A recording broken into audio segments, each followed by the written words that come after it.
हम होने वाली सभी अभिक्रियाओं को प्रदर्शित करने के लिए रासायनिक समीकरण का उपयोग करते हैं। हम समीकरणों को यथार्थ और सूचनाप्रद कैसे बना सकते हैं, आइए जानते हैं। रासायनिक अभिक्रिया को यथार्थता के साथ दर्शाने के लिए समीकरण को संतुलित करना आवश्यक होता है। समीकरण को संतुलित करते समय विभिन्न मूलभूत नियमों का पालन करने की आवश्यकता होती है। अब एक अभिक्रिया पर विचार करते हैं जो एल्यूमीनियम हाइड्रोक्साइड और सल्फ्यूरिक अम्ल के बीच होती है, जो एल्यूमीनियम सल्फेट और जल देती है। आइए हम अभिकारक और उत्पाद के रासायनिक सूत्र वाली समीकरण को ध्यान से देखते हैं।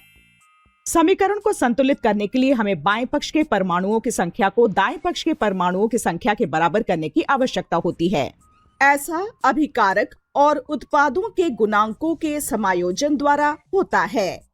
जैसे समीकरण में एल्यूमीनियम के 2 परमाणु दाएं पक्ष में हैं, इसलिए हम AlOH3 के सामने 2 लगा सकते हैं। अब दाएं पक्ष में 3 सल्फेट समूह है। समीकरण को संतुलित करने के लिए बाएं पक्ष के सल्फ्यूरिक अम्ल पर हम गुणांक 3 लिख सकते हैं। अब अंत में 12 हाइड्रोजन परमाणुओं को संतुलित करने के लिए हमको दाएं पक्ष में 6H2O की आवश्यकता होती है। इसे पदार्थ संतुलन कहा जाता है। संतुलित समीकरण के लिए आवश्यक है कि बाएं पक्ष के सभी तत्वों के परमाणुओं की संख्या दाएं पक्ष के सभी तत्वों की परमाणु की संख्या के बराबर होनी चाहिए। इसके साथ उनके द्रव्यमान भी समान होने चाहिए। हम यहाँ गुणांक रख सकते हैं जो अभिक्रिया में भाग लेने वाले अणुओं की संख्या बताते हैं। अब हम देखेंगे कि आयनिक समीकरण को कैसे संतुलित किया जाता है। आयनिक समीकरणों की स्थिति में विद्युत उदासीनता के लिए दोनों पक्ष में आवेश संतुलित होना चाहिए। निम्न अभिक्रिया में आयनिक समीकरण पर विचार करते हैं। Al plus H plus gives Al3 plus H2। यदि हम H plus के लिए गुणांक 2 का उपयोग करें तो समीकरण परमाणुवीय रूप से संतुलित होगी, विद्युतीय रूप से नहीं।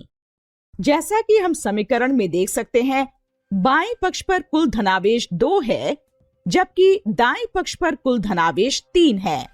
दोनों तरफ समान आवेश के लिए हम H plus को 6 से और Al3 plus को 2 से गुणा करेंगे। इस तरह दोनों तरफ धनावेश 6 होगा। अब हम दोनों पक्ष में परमाणुओं की संख्या को संतुलित कर सकते हैं।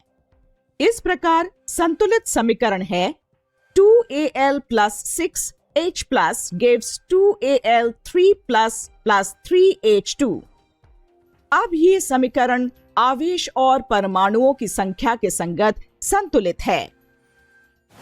सारांश: किसी भी रासायनिक समीकरण को अभिकारकों और उत्पाद में गुणांकों के समायोजना द्वारा संतुलित किया जा सकता है।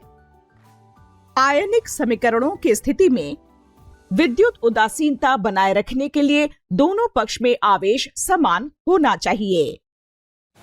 अब आप समझ गए होंगे कि इस तरह हम रासायनिक समीकरण को लिखकर उसको संतुलित कर सकते हैं। लेकिन आपको ये जानकर आश्चर्य होगा कि विभिन्न अभिक्रियाओं के संपन्न होने का प्रारूप भिन्न भिन्न होता है।